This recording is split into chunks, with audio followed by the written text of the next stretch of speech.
Hello दोस्तों, आज हम आपको बताएंगे हाउस रेंट अलाउंस जो आपकी सैलरी के अंदर शामिल होता है उसकी एग्जम्पशन कैसे कैलकुलेट की जा सकती है इनकम टैक्स के अंदर।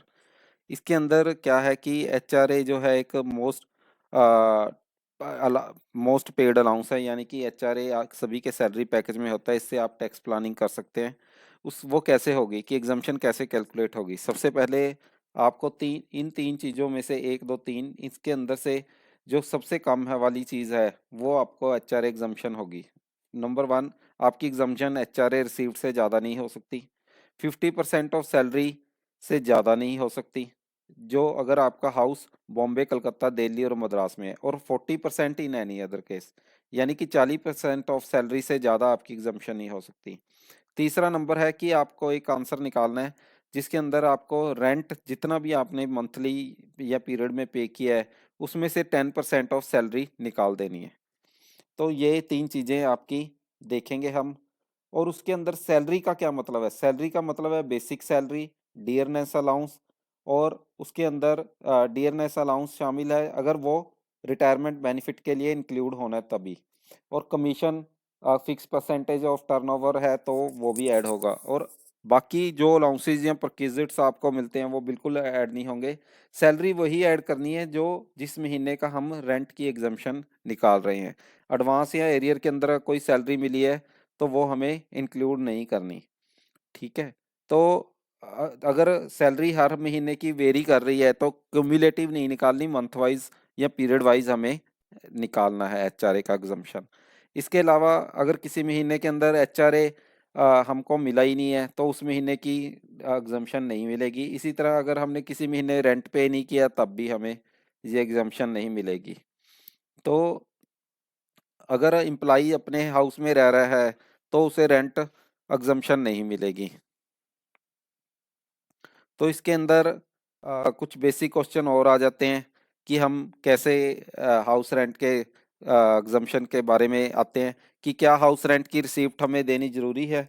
हाँ, हाउस रेंट की रिसीप्ट लेनी ज़रूरी है, परंतु जो है इनकम टैक्स ऑफिस ने इसके ऊपर एक सर्कुलर किया हुआ है जहाँ पर अगर 3,000 महीने से कम आपका एचआरए है तो आप हाउस रेंट की रिसीप्ट एग्जम्पशन भी ले सकते हैं। हाँ, लेकिन अगर 1 लाख से ऊपर है आपका हाउस रेंट पेड तो आपको उसके अंदर आपको पैन नंबर भी अपने एम्प्लॉयर अपने लैंडलॉर्ड का देना पड़ेगा अपने एम्प्लॉयर को।